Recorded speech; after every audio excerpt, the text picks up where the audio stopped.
Lux presents Hollywood. The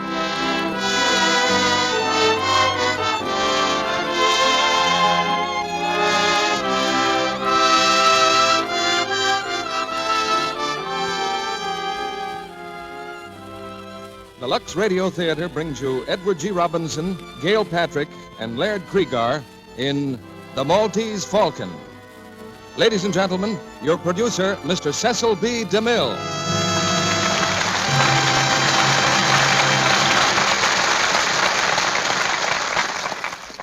Greetings from Hollywood, ladies and gentlemen. Some people like mystery stories because of the intellectual challenge they present.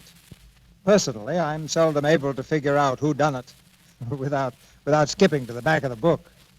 But give me a good detective story, and like presidents, bankers, housewives, and chorus girls the country over, I find that my own troubles fold up their tents like the Arabs and silently steal away. Tonight we point with pride to a triumph of the art, the Dashiell Hammett classic, The Maltese Falcon, brought to us by three of our favorite stars, Edward G. Robinson, Gail Patrick, and Laird Cregar. The Warner Brothers screenplay was masterfully written and directed by John Huston, who comes by his talent naturally because he's Walter Huston's son. For the next hour, we'll follow the eerie trail of this fabulous falcon, which is coveted by many people to their great ill fortune and to the great ill health of a few. I think most of us have a secret desire to be detectives. At least that seems to be very true of this audience, because you've done some good practical detective work by discovering dozens of different ways to use Lux Flakes. And that doesn't make any of us unhappy. Nowadays, many familiar materials are doing a wartime job. Nylon and silk are going into parachutes, cotton, rayon, and wool into uniforms, and many other wartime uses. That means that we on the home front must make the things we have last longer, so that our boys on the fighting fronts will have what they need. You're all trying to track down ways and means to make washable fabrics last, and the clue that's giving you domestic detectives the solution is Lux Flakes. But now let's track down the Maltese Falcon, because here's the first act, starring Edward G. Robinson as Sam Spade, Gail Patrick as Bridget, and Laird Cregar as Gutman.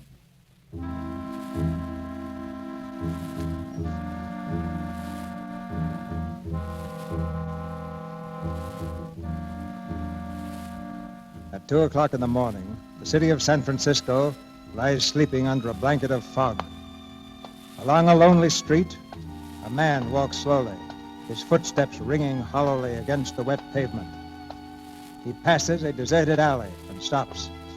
The man turns and peers for a long time into the shadows. Suddenly, one of the shadows moves. The man stumbles backward. His hands reach out to shield his body.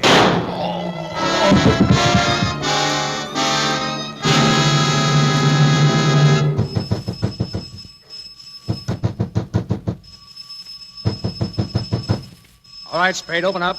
We know you're in there, Spade. Come on. Who is it? It's Dundy and Polhaus. Want to speak to you.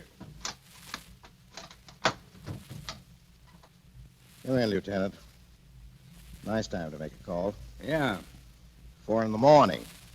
Where did your watch stop? We don't have any hours on the force, Spade. Got a couple of questions to ask you. Sure. Hiya, Tom. Hello, Sam.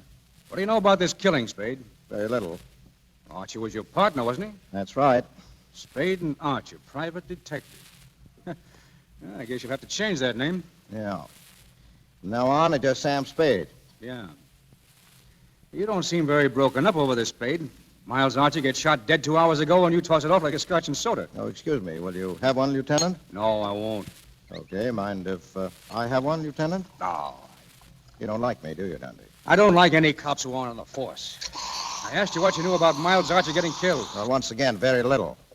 Your boys called me at 10 after 2. I understand they found a Webley automatic in the alley with one bullet out of it. Yeah. Was Archie out on a job last night? Well, sure. He was supposed to be tailing a fellow named Floyd Thursby. Thursby? What for? Come on, Spade. What for? We were trying to find out where he lived. Spade, suppose you answer once without thinking so hard. I don't like this, Dundy. What are you sucking around for? Tell me or get out. I asked you why you were tailing Thursby. I wasn't. Miles was.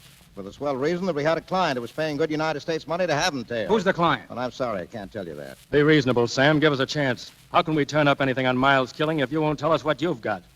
Okay. It was a girl who wanted us to tail Thursby. What girl? She came into the office yesterday afternoon. I didn't know who she was. Effie announced her about 3 o'clock. Said there was a girl to see me, a girl named Wonderly.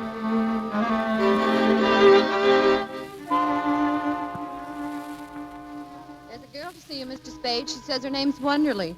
What is she, Effie, a customer? I guess so. You'll want to see her anyway, Mr. Spade. She's a knockout. Well, sure in, Effie, darling. Will you come in, Miss Wonderly? Thank you. Mr. Spade? Yeah, that's right. Now, what can I do for you, Miss Wonderly? Well, I don't know where to start. I asked at the hotel for the name of a reliable private detective, and they mentioned yours. I see. Well, I suppose you tell me about it from the very beginning. Well, I'm from New York. I've come here to find my sister. Uh-huh. Well, are you sure she's in San Francisco? Well, she was 2 weeks ago. I had a letter from her. She came here with a man named Thursby, Floyd Thursby. You mean she ran away with him? Yes. Oh, Mr. Spade, I've got to find her. Mother and father in Honolulu, and it would kill them. I've got to get her back before they come home. Well, what did she say in the letter? Nothing, except that she was all right. I sent her a note begging her not to do anything foolish. I sent it to General Delivery. I told her I was coming out to get her. I shouldn't have done that, should I? Well, it's not always easy to know what to do. You haven't found her? No. No, I told her I'd be at the St. Mark for her to meet me there. But I've waited 3 whole days. She didn't come, didn't even send a message. Well, go on. Oh, it was horrible, waiting. But yesterday afternoon, I went to the post office. Corinne didn't come for her mail, but Floyd Thursby did. Well, did you speak to him? Yes. He wouldn't tell me where Corinne was, but he promised to bring her to the hotel this evening. Hi, Sam. Say, Oh, excuse me. Oh, it's all right, Miles. Miss Wonderly, this is Mr. Archer, my partner. Well, how do you do? Mr. Archer. Anything I can do, Sam? Well, Miss Wonderly's sister ran away from New York with a fellow named Thursby. Miss Wonderly has seen Thursby and has a date with him tonight at the St. Mark. Maybe he'll bring the sister with him, but the chances are he won't. Miss Wonderly wants us to find the sister and get her away from him and back home, right? Yes. But I want you to know that he's a dangerous man. I don't think he'd stop at anything. I don't believe he'd hesitate to kill Corinne if he thought it would save him. But at what time is he coming to see you? Between 8 and 10. All right, Miss Wonderly, we'll have a man there. Oh, no, Sam, no. This is too important for that. I'll look after it myself, Miss Wonderly. Oh, thank you. Not at all. Oh, here, I've brought some money. Will $200 be enough? No, to begin with, yes. Oh, by the way, it would help some if you'd meet Thursby in the lobby. Oh, I will. You don't have to look for me, Miss Wonderly. I'll see you all right. Thank you. Goodbye. Goodbye. Goodbye, Miss Wonderly. See you tonight. Yes, goodbye. Well, Miles, what do you think of it? You saw her first, Sam, but I spoke first. I wasn't talking about a figure. What about a story? Huh? Oh, what about it? Well, you got a great brain, Miles. Yes, you have.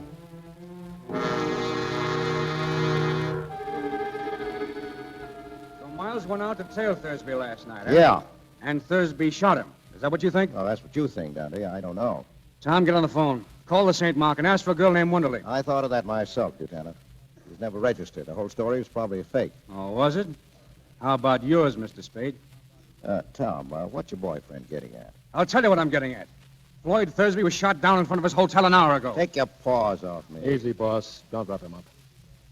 Where were you tonight, Spade? I was right here all night long. You got any proof? No.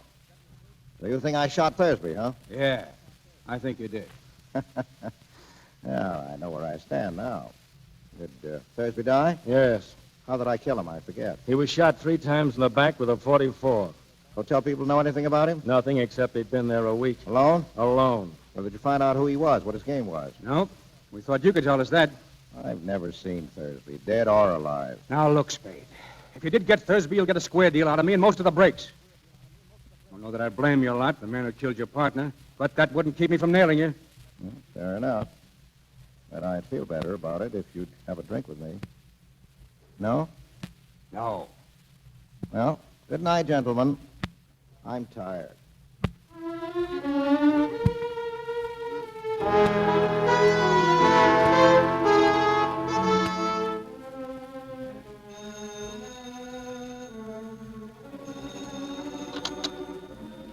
Hello? Yes? Oh, hello, Miss Wonderly. Where are you? Where?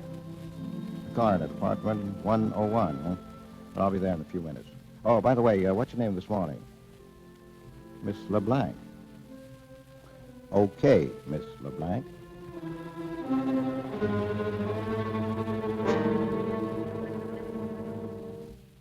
Mr. Spade, I have a terrible confession to make. Yeah? Well, go ahead, Miss LeBlanc. Well, that story I told you yesterday was all a story. Oh, that's all right. I didn't believe your story anyhow. I believed your $200. Oh? You paid too much for someone who was telling the truth. Oh, I see. Now, let's clear up one thing first, Miss LeBlanc. What? Your name. Now, what is it? Not LeBlanc. No, it's really Shaughnessy. First name? Bridget. Bridget Shaughnessy. Oh, that's one I can believe. Mr. Spade, tell me, am I to blame for last night? Well, you warned us that Thursby was dangerous. I wouldn't say it was your fault. Oh, thank you. Mr. Archer was so alive yesterday. So solid and hearty. Now, stop it. He knew what he was doing. Those are the chances we take. Anyway, there's no time for worrying about that. Right now, there's a flock of cops running around with their noses to the ground. Mr. Spade, do they know about me? Well, so far, all they know is that there's a girl somewhere. But must they know about me at all, Mr. Spade? Couldn't you manage to shield me from Well, them? maybe, but I'll have to know what it's all about. Well, I can't tell you now. Later I will. You'll have to trust me. Oh, I'm so alone and afraid. I've got nobody to help me if you won't. Please trust me. Help me. Be generous, Mr. Spade. You don't need much of anybody's help. You're good. Chiefly your eyes, I think. And that throb you get into your voice when you say things like, be generous, Mr. Spade. All right. I deserve that. But the lie was in the way I said it, not in what I said. You can leave if you like. Oh, no, not yet. I've got nothing against trusting you blindly, but I can't do you any good if I don't know what it's all about. For instance, I've got to have some sort of a line on your friend Thursby. I met him in Hong Kong. We came here just last week. Where? Not from Hong Kong. No. Where? Well, I can't tell you. Well, go on. I needed him. I was completely dependent on him. He knew it. He took advantage of it to double-cross me. How? I can't tell you that either. Well, why'd you want him shadowed? I wanted to learn how far he'd gone, whom he was meeting. Did he kill Archer? Yes, certainly. Well, Thursby had a Luger in his shoulder holster. Archer wasn't killed with a Luger. Floyd always carried an extra revolver in his overcoat pocket. Well, why all the guns? He lived by them. Picked a nice playmate. All right, let's have it now. How bad a spot are you in? As bad could be. Physical danger? Yes, and I'm not heroic. I don't think there's anything worse than death. No, shut up. You mean someone who might kill you? Yes, and they'll get me unless you help. You've got to help. Do you hear? You've got to. I said shut up. All right, I'll help you. And they'll probably give it to me, too, huh? All right, so what? I guess I won't be the first guy who let a dame make a sucker out of him.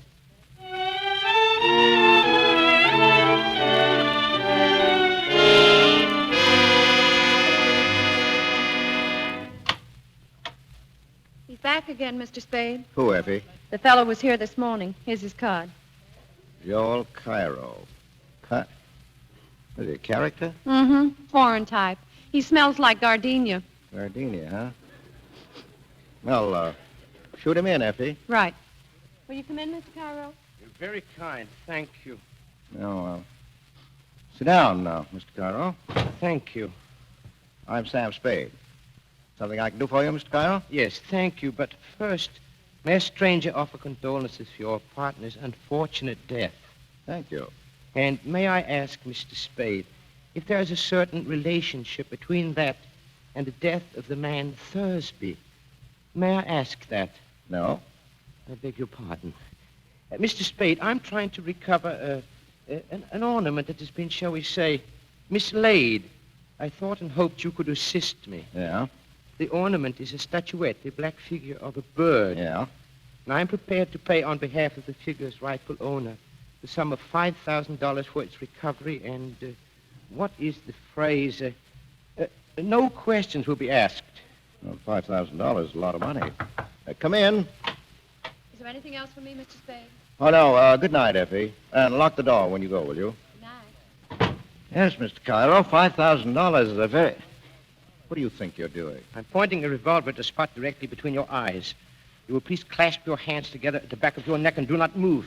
I intend to search your office, and if you attempt to prevent me, I shall certainly shoot you. All right, go ahead. You will please stand. I shall make sure you are not armed. Certainly.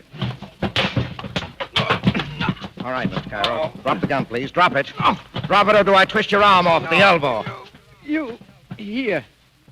Take it. Yeah. Thanks.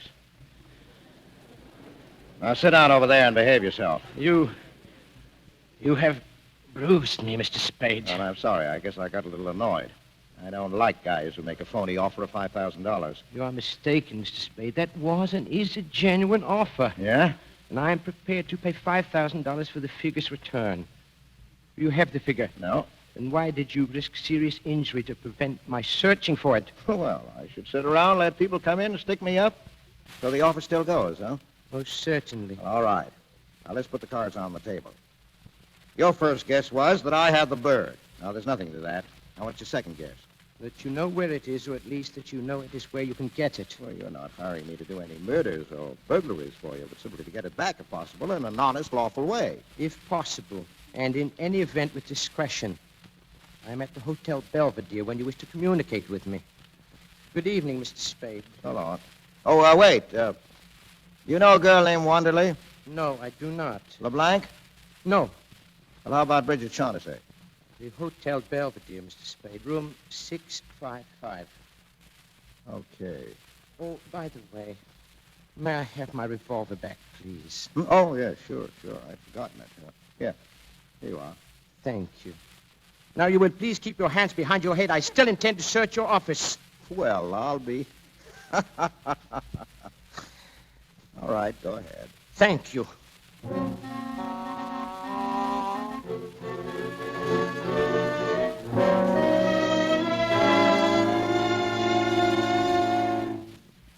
Come in, Mr. Spade. Do you have any news for me? Yeah, a little. I mean, did you manage it so that the police won't have to know about me? No, they won't. For a while, anyway. Oh, and you won't get into any trouble. You won't, Mr. Spade. Oh, I don't mind a reasonable amount of trouble. Do sit down, please. Do sit down, please. Now, look, you aren't exactly the sort of person you pretend to be, are you? I'm not sure I know what you mean. Oh, schoolgirl manner, stammering, blushing, and all that. Because if you are, honey, we'll never get anyplace. Now, stop acting. All right, I'm sorry. Good. I saw Joel Cairo tonight. You know him? Only slightly. What did he say? About what? About me? Nothing. Well, what did he talk about? Well, he offered me $5,000 for the Black Bird. Oh, did he? And what did you say? Well, I said $5,000 is a lot of money. It is. It's a lot more than I could ever offer you if I must bid for your loyalty. Oh, that's good. Coming from you. Now, what have you given me besides $200? Have you given me any of your confidence, any of the truth? Can't you trust me a little longer? Well, how much is a little? What are you waiting for? Well, I must talk to Joel Cairo. Well, you can see him tonight. He can't come here. I can't let him know where I am. I'm afraid. Well, my place, then. What about it? All right. Your place. Good. But wait. You'll have to let me go about this in my own way. You mustn't interfere. Well, I'll just sit and listen while you talk over old times. You're a strange person. I like you. Yeah? Well, don't overdo it.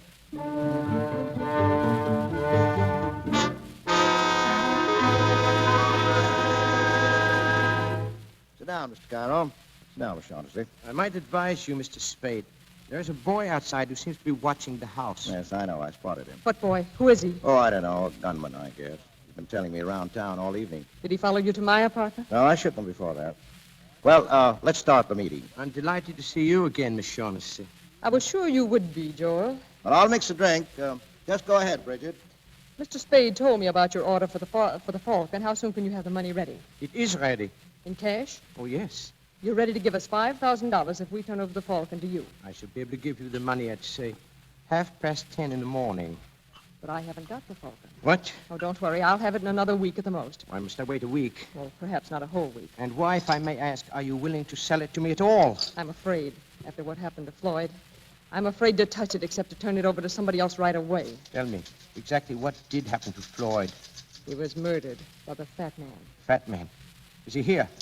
I don't know. I suppose so. What difference does it make? It might make a world of difference. Yes, you might be able to get around the fat man, Joel, as you did that one in Istanbul. What was his name? The one you did away with. That is a lie, you dirty little... Get away from her.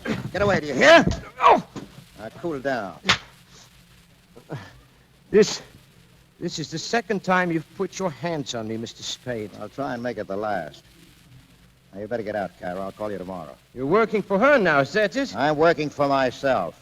If you want to withdraw your offer, just say so. The offer still stands. But all right, get out. Very well. Good night, Mr. Spade. Well, you've got some fine friends, Miss Shaughnessy.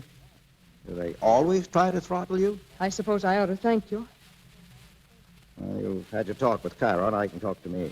Well, it didn't work out the way I hoped. I'll have to go now. No, not until you've told me about it. Am I a prisoner? Maybe. Or maybe that kid outside hasn't gone home yet. Do you think he's still there? Likely. I'll stay. For a while, anyhow. Okay. Now, what's this bird, this falcon that everybody's all steamed up about? It's a black figure of a bird, a hawk or a falcon, about a foot high. Well, what makes it so important? I don't know. They wouldn't tell me. But they promised me $5,000 if I helped them get it from the man who had it. That was in Istanbul. Yes. Well, go ahead. That's all. They promised me the money to help them, and I did. And then we found out that Joel Cairo meant to desert us, taking the falcon with him and leaving Floyd and me nothing, so we did exactly that to Mr. Cairo. But then I wasn't any better off than before, because Floyd hadn't any intention of keeping his promise to me about sharing equally. I learned that by the time we got here. What's the bird made of? Porcelain or black stone, I don't know. You're a liar. What? A liar. Yes, I am. I've always been a liar. Now, don't brag about it. Is there any truth at all in that yarn? Some, not very much. All right. We've got all night before us. I'll put some coffee on and we'll try again. Oh, I'm so tired. I'm so tired of lying and thinking up lies and not knowing what is the lie and what's the truth. Don't ask me. Please don't. If there's any kindness in you at all. Now, what are you trying now? That's right. Turn on the beauty. Let your eyes get nice and starry. Put your arms around my neck and look pleadingly at me. Now, you're great. Do you think it's going to get you anyplace? Oh, I couldn't with you. No? Well, don't be so sure.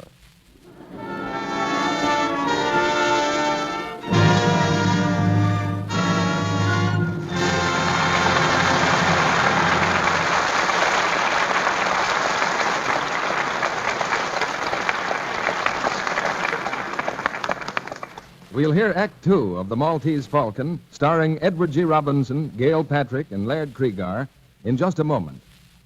Meantime, I have exciting news for you. The package of Lux you have in your home now looks just like the package you've always bought. But the flakes inside have been improved so that they can help you more than ever to save washables in wartime. Washables that may be irreplaceable. Remember, the Lux your dealer has now in the same familiar package is new improved Lux. Improved 3 ways.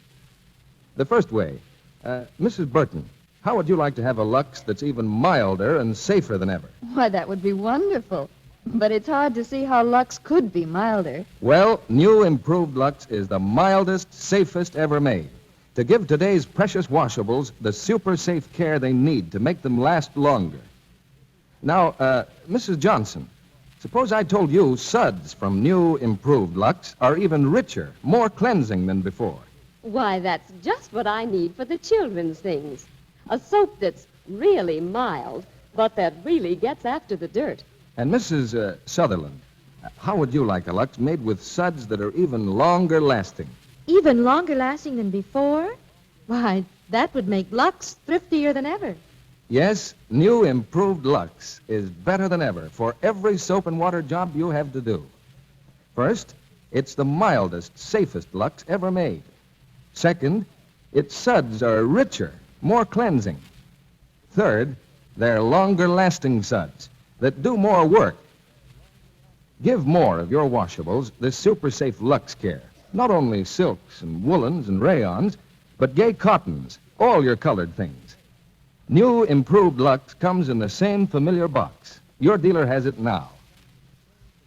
Now, our producer, Mr. DeMille. Act Two of The Maltese Falcon, starring Edward G. Robinson as Sam Spade, Gail Patrick as Bridget, and Laird Kriegar as Gutman.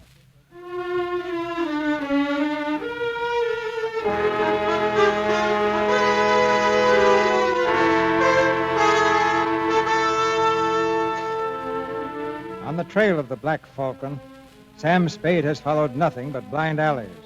But now a call comes from his secretary.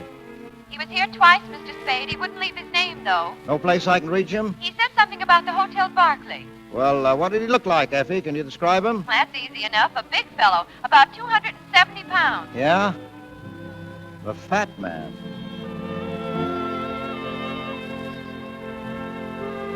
In the lobby of the Hotel Barclay, Sam Spade watches for the fat man, but he sees only the boy who has followed him for the last 3 days.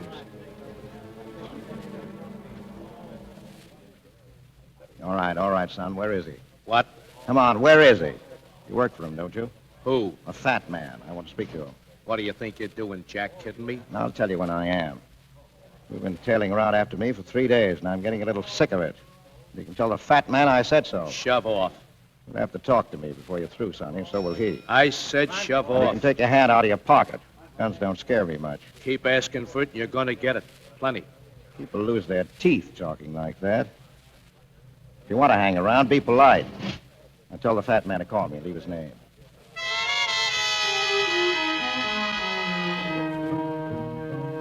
Hello, Mr. Spade.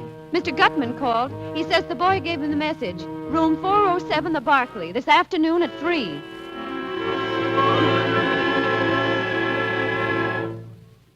Ah, Mr. Spade. Delighted to see you, delighted. How do you do, Mr. Goodman? Sit down, my friend. We'll have a little drink. Well, I can't stay long. Sorry, I've got an appointment at the district attorney's office. So? It's interesting. Say when, Mr. Spade. I'll leave it to you. Excellent, excellent. I distrust a man who says when. If he's got to be careful not to drink too much, it's because he's not to be trusted when he does. You're a close-mouthed man, Mr. Spade. No, I like to talk. I enjoy it. Better and better. I distrust a close-mouthed man. He generally picks the wrong time to talk and says the wrong things. Well, sir, we'll talk. That's swell. Well, we talk about the black bird. You're the man for me, sir.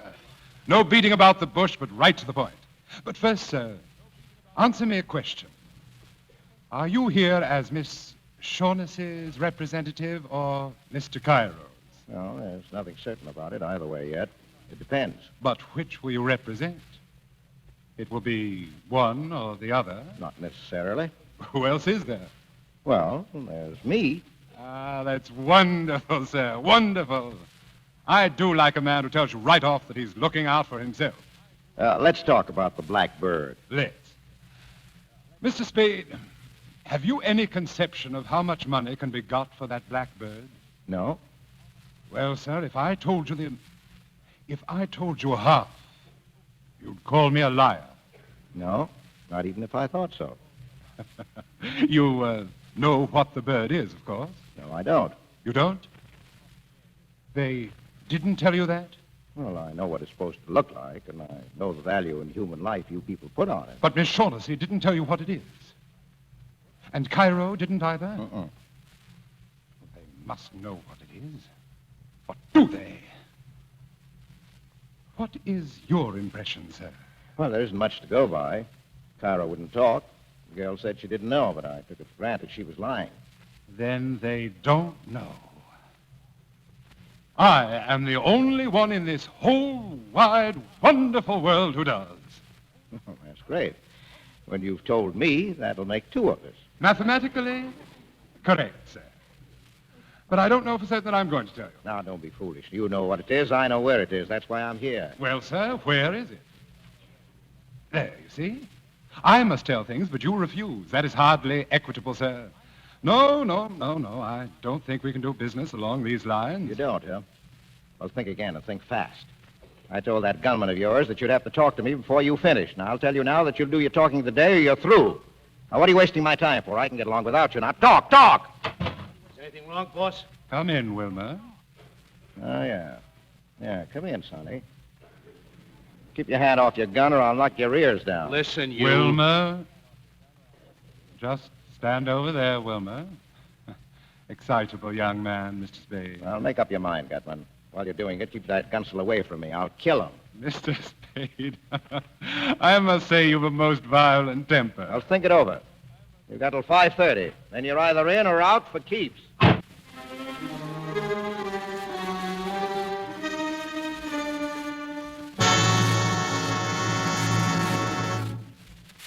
pilot, Mr. Spade? Well, my guess might be excellent or it might be crummy, but Mrs. Spade didn't raise any children dippy enough to make guesses in front of a district attorney and a stenographer. Mr. Spade, I wish you wouldn't regard this as a formal inquiry. And please don't think I have any belief in those theories the police seem to form. You see, they think you killed Thursby. Yeah? Well, what's your theory? Simple. Tell me who Archie was shadowing Thursby for, and I'll tell you the murder. Oh, that's where you're wrong. Whether or not I'm wrong isn't for you to judge. I'm a sworn officer of the law, Mr. Spade. My duty I is... thought this was an informal talk. It is, Well, then but listen. The police think I'm mixed up in those killings. Well, my best chance of clearing myself is to bring in the murderers all tied up. My only chance of ever tying them up is by keeping away from you and the cops, because you'd only gum up the works. Now, just a minute, And Mr. I don't Spade, want any more of these informal talks. If you want to see me again, pinch me or subpoena me or something, and I'll come down with my lawyer. See you at the inquest.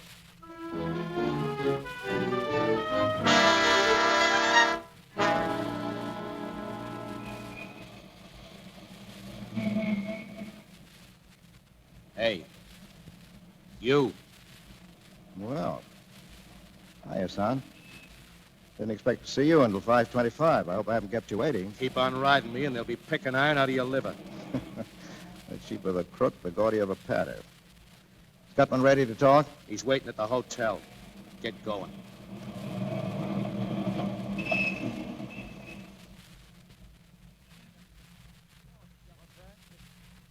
Oh, they're on their way up now?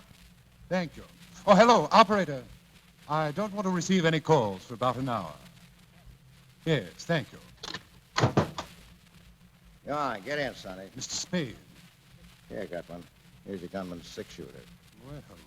Well, what's this? I took it away from him. I was afraid he might hurt himself. I'll get you, Spade. Someday I'll let you have it right in the face. Come where on, you get out of here. Wait outside, Wilma. By gad, sir, you're a chap worth knowing. An amazing character. Here, I've mixed a drink for you. Thanks. Oh, by the way, I owe you an apology. Now, never mind that. Never mind. Let's talk about the bird. All right, sir, let's. Mr. Spade, this is going to be the most astounding thing you ever heard. Yeah? What do you know, sir, about the Knights of Rhodes? Nothing. Well, they were crusaders, Mr. Spade. In 1539, these crusading knights persuaded the Emperor Charles V to give them the island of Malta. Yeah? He made but one condition. They were to pay him each year the tribute of a falcon in acknowledgement that Malta was still under Spain. You follow me? Yeah, so far. Good. Well, sir, the knights were profoundly grateful to the Emperor for his generosity toward them. Mm-hmm. The very first year, they sent him not an insignificant live bird, but a glorious golden falcon, encrusted from head to foot with the finest jewels in their coffers. Well, sir, what do you think of that? I don't know. These are facts, historical facts. They sent this jeweled bird to Charles, who was then in Spain, but it never reached Spain. The famous admiral of buccaneers took the knight's galley and the bird. Mm-hmm. In 1713, it turned up in Sicily. In 1840, it appeared in Paris. Oh. It had, by that time, acquired a coat of black enamel so that it looked like nothing more than a fairly interesting black statuette.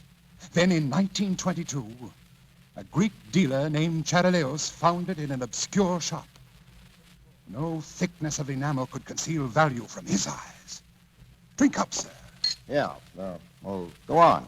Well, sir, to hold it safe, Charaleos re-enameled the bird. Okay. I got wind of his find, but when I arrived in Athens, I discovered that the bird was gone and Charaleos murdered. That was over 20 years ago. Well, sir, it took me 20 years to locate that bird, but I did. I traced it to the home of a Russian general, one Kemidov, in Istanbul. I sent some agents to get it. Well, sir, they got it, and I haven't got it. Where's Kemidov? Oh, Kemidov? He died. Very suddenly. Yes. His heart Was there a knife in it or a bullet? Your glass, sir? Thank you. Now, before we start to talk prices, how soon are you willing to produce the Falcon? A couple of days. Now, that's quite satisfactory. Well, sir, here's to a fair bargain. Drink up. Well, what's your idea of a fair bargain? $25,000 when you deliver the Falcon to me, and another $25,000 later on. Or I'll give you 1/4 of what I realize on the Falcon. That would amount to a vastly greater sum. Well, how much greater? Who knows? Shall I say 100,000? That would be the minimum. And what's the maximum? What would you say to $250,000? Well, then you think the dingus is worth $1 million, huh? At least. Well, that's a lot of dough. A lot of dough. Minimum, huh? And the maximum? And What's the matter, Mr. Spade? Are you feeling ill? I feel, what was in that drink? The drink? Oh, I drugged it. Yeah? You'll be unconscious very shortly, Mr. Spade. You'd better lie down. I wouldn't want you to fall. Well, that's very good. That's very... Oh, dear. Oh, Joel! Joel, come in. Is he unconscious? Yes. You know, he's a very interesting person, Joel. The kind of a man I enjoy dealing with.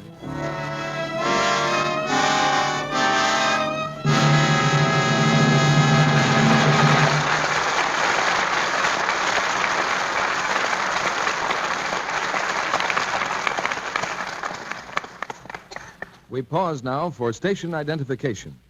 This is the Columbia Broadcasting System.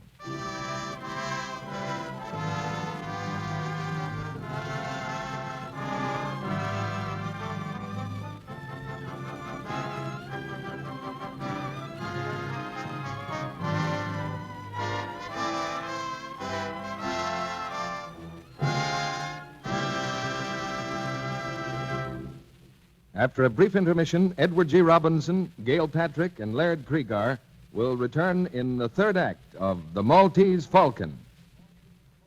Now, here's a question for the women in our audience. If you could make your stockings last far longer just by doing one very easy thing, would you do it? Of course you would. Then listen to this. Recent tests show how to cut down stocking runs over 50%. Yes, a famous laboratory, the United States Testing Company Incorporated, repeatedly washed rayon stockings different ways, then tested them on an almost human machine, a sort of mechanical leg that strains stockings the way you do in actual wear. Here's what they found. Washing with new, improved Lux cut down runs over 50%. Yes, the Lux stockings tested on the machine didn't go into runs nearly as easily as stockings washed with a strong soap or rubbed with cake soap. They lasted ever so much longer. You see, new improved Lux saves elasticity, so stockings can take extra strain without breaking into runs so easily. And here's what girls find in actual experience. Why, I got over twice the wear from my Lux stockings. Lux cut my runs almost in half. That means a lot now that stockings are so precious. Better stick to Lux and avoid those enemies of stockings, cake soap rubbing and strong soaps. One special hint about rayons. They need 24 to 48 hours drying time. Get new improved Lux tomorrow. It's in the same familiar box, and your dealer has it right now. Now, Mr. DeMille returns to the microphone. One of tonight's stars flew the Atlantic recently. We'll hear about it right after the play. Now the third act of The Maltese Falcon, starring Edward G. Robinson, Gail Patrick, and Laird Krieger.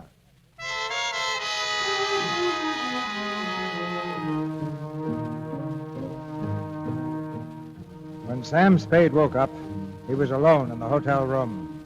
Pale and still shaking from the effects of the drug, he's gone to his office, where Effie stares at him in alarm. Mr. Spade, what happened to you? I wouldn't know. I went visiting this afternoon with red knockout drops and came to just a little while ago, all spread out on a man's floor. Who did it? A fat man. But why? Didn't have a chance to ask. Evidently he wanted to get me out of the way for something. But I don't get it. You... Hello? Yes? What? I can't hear you. Who is it? Give it to me again. Yes, I've got that. Captain who? Jacoby? Yes, Hello? Hello? She's gone. Who's gone? Who? It was the Shaughnessy girl. She wants you. Here's the address. 26 Ancho Street. She's in some kind of trouble, Mr. Spade. She was telling me something about a captain, a ship captain named Jacoby. And then something happened to her. What happened? I don't know. Like she was being choked. Listen, is that the outside door? I'll see. Yes? What do you... Oh! Mr. Spade. Who is it, Effie? I don't know. It's... Mr. Spade. Yes? This package. For you. She told me. For you. What's the matter with you? For you. Mr. Spade! Mr. Spade! Shut up. Lock the door. Yes. Yeah. Give me the scissors from the desk, will you? I want to see what's in this package. Here. Is he dead? Got about 4 slugs in him, that's all. Oh. Come on, pull yourself together. Oh, I'm all right. Well, now we'll see. Yeah, this is what I think it is. Yeah? Yeah. What is it? You've got it, Angel. We've got it. The Maltese Falcon. The Falcon? Look at it. The Blackbird. $1 million under a coat of enamel. She sent him with it. That's what he tried to tell us. He must be Captain Jacoby. Now, listen, I've got to get to her. As soon as I've gone, phone the police. Tell them how it happened. Don't forget he brought a bundle. Here, get it straight now. Yes. I'll leave the bird in the safe. When I call you, bring it to that Ancho Street address. Got it? Yeah. And after you bring it to me, go out and call Dundy. Tell him to come on the run with about 6 cops. No mistakes, Effie. I may need them.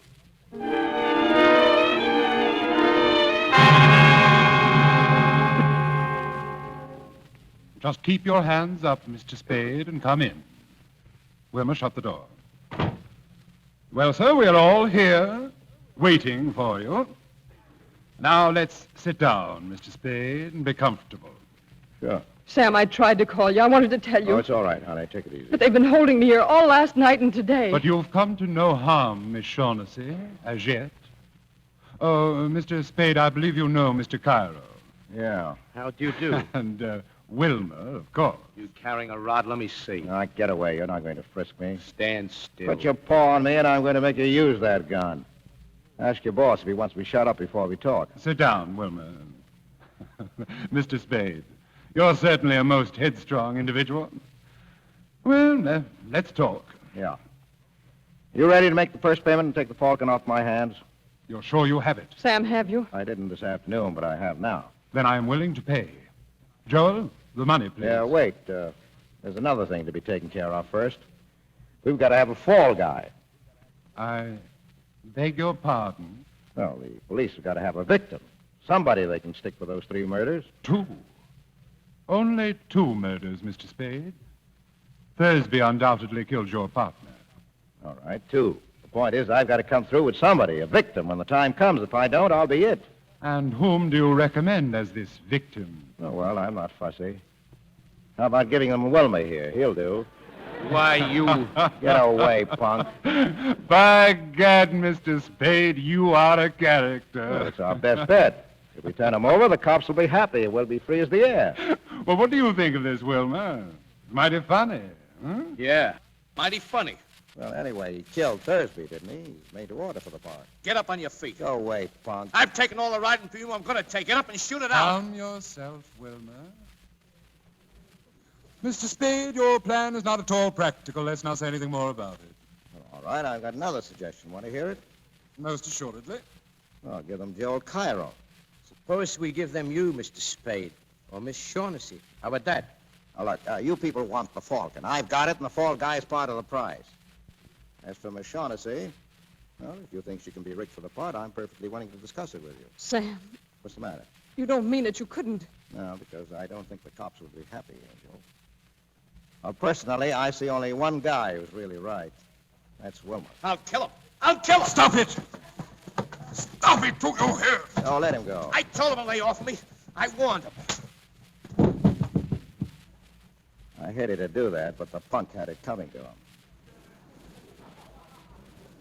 There's your Fall Guy, Mr. Gutman. What do you say? I don't like it, sir. Well, either you'll say yes right now, or I'll turn the Falcon and the whole lot of you in. All right. You can have Wilmer. Carry him inside, Joe.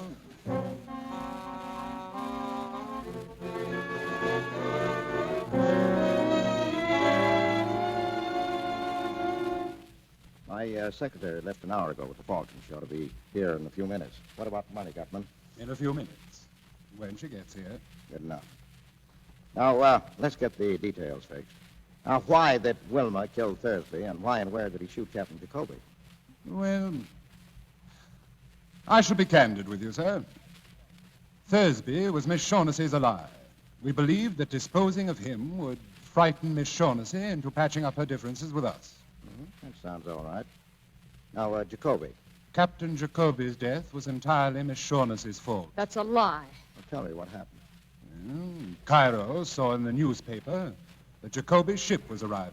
He remembered that Jacoby and Miss Shaughnessy had been seen together in Hong Kong. Well, sir, he put two and two together and guessed the truth. She had given the bird to Jacoby to bring here. Yes, and at that juncture, you decided to slip me the Makey, huh?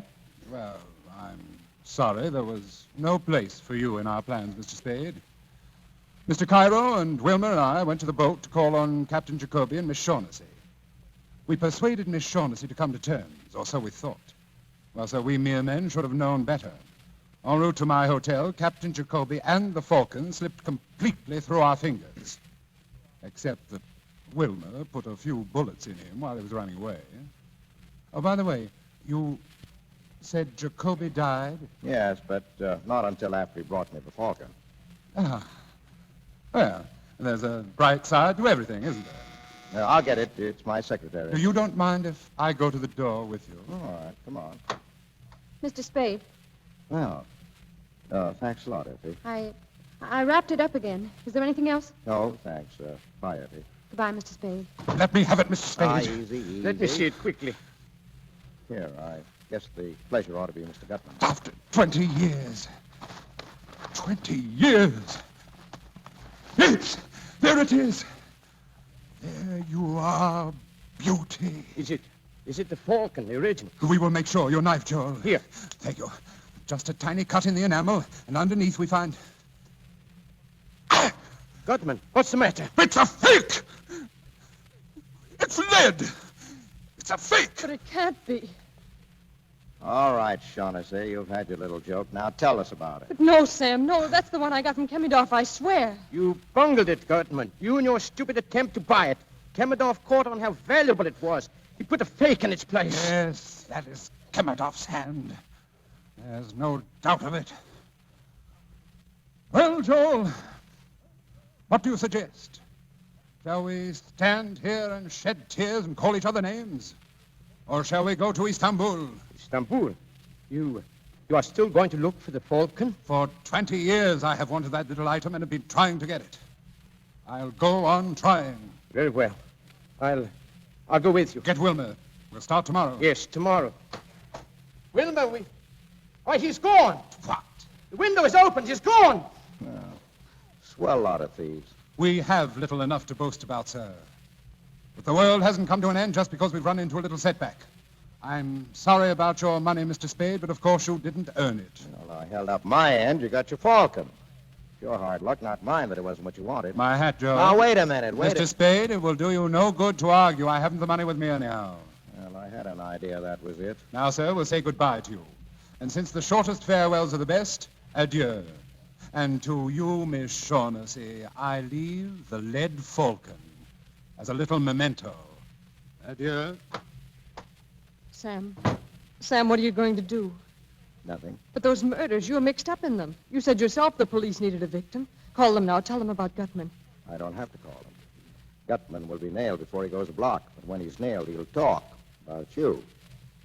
Now, we're sitting on dynamite, and we've only got a couple of minutes to get all set for the cops. Now, give me all of it fast. Talk. Well, where shall I begin? Well, the day you first came to my office, why did you want Thursby shadowed? I told you, Sam. I suspected him of betraying me, and I wanted to find out. Now, that's a lie. You had Thursby hooked, and you knew it. You wanted to get him out of the way before Jacoby came with a bird. Isn't that so? Yes. What was your scheme? Well, I thought that if he saw someone following him, he might be frightened into going away. Well, then you must have told Thursby that Archie was following him. Yes, I told him.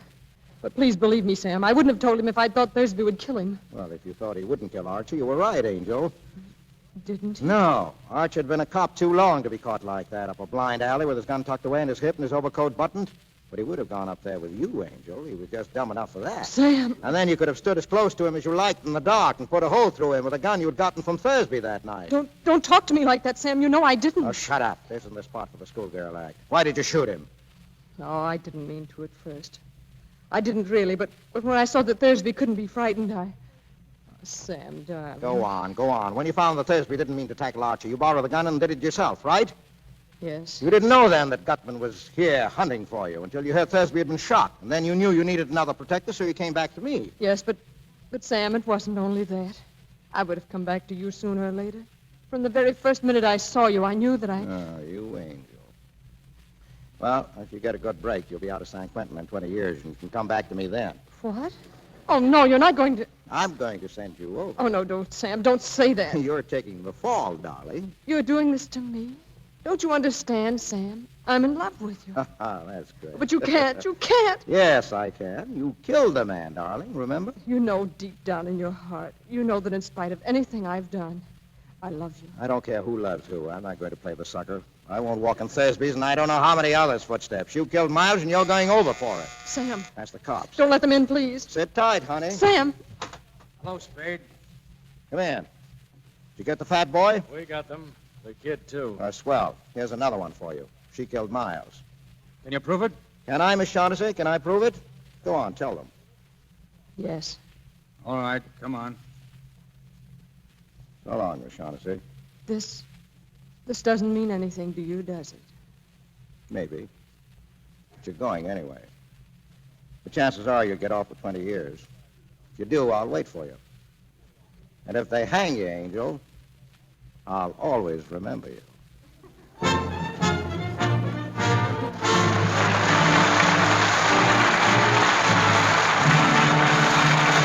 stars will return to the microphone in just a moment. But now, listen a minute. Ammunition for attack. Shells for defense against the enemy. Our boys must have these things to win the war. And you may be unknowingly throwing away material needed to help them win. Waste fats and greases from your kitchen contain glycerin, one of the things that goes into the making of explosives. No amount is too small to save. Think of it this way. One man doesn't make an army, yet together, millions of individual Americans make up the finest army in the world. If every American housewife turns in 1 pound of waste household fats a month, together, that will make 540 million pounds of smokeless powder a year. Now, here's what our government asks us to do. Strain waste fats and greases into a can. Any clean, smooth-edged can.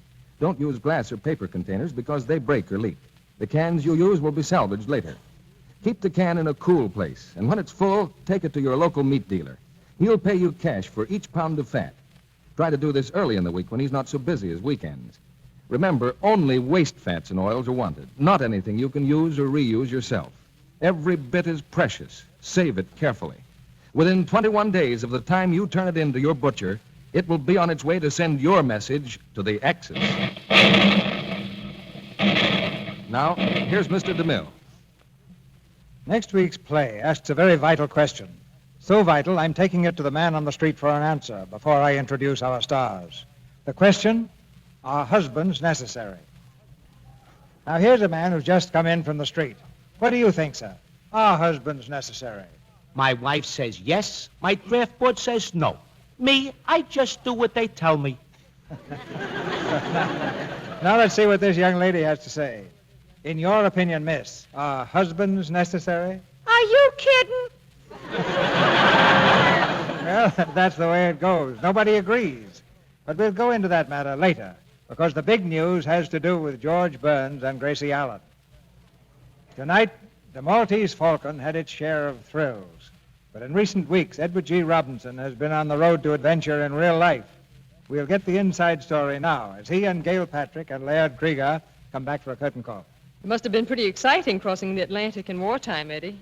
Well, we went over by plane, Gail, and as we approached the other side, it was nip and tuck there for a few minutes. I wasn't sure whether I'd make it or not. Oh, Nazi planes go after you? No, we were playing bridge, and I made the bid doubled and redoubled. Did you fly back too, Eddie? Well, I came back on a ship, Laird. I was sure I'd get a chance to see a submarine, but nothing happened. And the word must have gone out that Little Caesar was aboard. Now, don't kid about that, C.B. Purely because of Little Caesar, I received a great distinction. The fellows made me an honorary member of the gun crew. Well, seriously, Eddie, in entertaining our soldiers in England, how did you find them? Are they cheerful? Cheerful and determined, C.B. As for the English people, nothing seems to bother them. They've had rationing so long, it isn't the topic of conversation now. That great clock, Big Ben, was symbolic of the whole country to me. Every time it strikes, it seems to be saying, it's later than you think, Adolf Hitler. I suppose you did some broadcasting yourself while you were there, Eddie. Well, one afternoon, I broadcast 6 messages to the continent in French, Spanish, Romanian, German, Danish, and Italian. What, no Greek? Well, I'm working on Russian at the moment, Gail. I want to be able to say thank you to all the Russians I meet from now on. Now, you've had many successes on the screen, but in years to come, I think you'll value most the success you achieved in this job for your country. Well, thank you, C.B. What are you doing here next week? Well, that's when the big question comes up again, Eddie.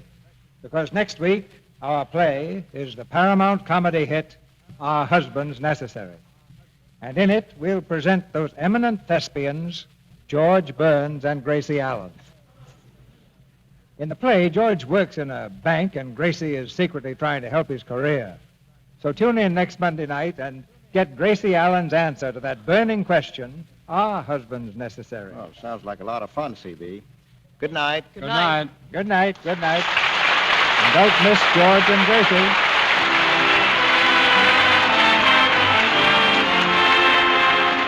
Our sponsors, the makers of Lux Flakes, join me in inviting you to be with us again next Monday night when the Lux Radio Theatre presents George Burns and Gracie Allen in Are Husbands Necessary? This is Cecil B. DeMille saying good night to you from Hollywood. Edward G. Robinson will soon be seen in the Columbia picture Destroyer. Gail Patrick is starred in the Republic production Hit Parade of 1943. And Laird Krieger's next picture is the 20th Century Fox Technicolor production, Hello, Frisco, Hello. Heard in tonight's play were Charlie Lung as Cairo, Bea Benaderet as Effie, Eddie Marr as Wilmer, and Warren Ash, Charles Seal, Leo Cleary, Fred Mackay, and Norman Field. Our music was directed by Louis Silvers. And this is your announcer, John M. Kennedy, reminding you to tune in next Monday night to hear George Burns and Gracie Allen in Are Husbands Necessary? Here's what Betty said. Hasn't Jane got a lot of pep and charm? But here's what Betty thought. That woman gets in my hair. Where does she get all that energy? Do you envy others because they have more pep than you? Maybe your trouble is plain vitamin deficiency. Vims may help you feel better than you ever thought you could. Vims have the 6-vitamin formula doctors endorse. 3 vital minerals also. Get that Vims feeling. It's VI for vitamins, double MS for minerals. Vims. This is the Columbia Broadcasting System.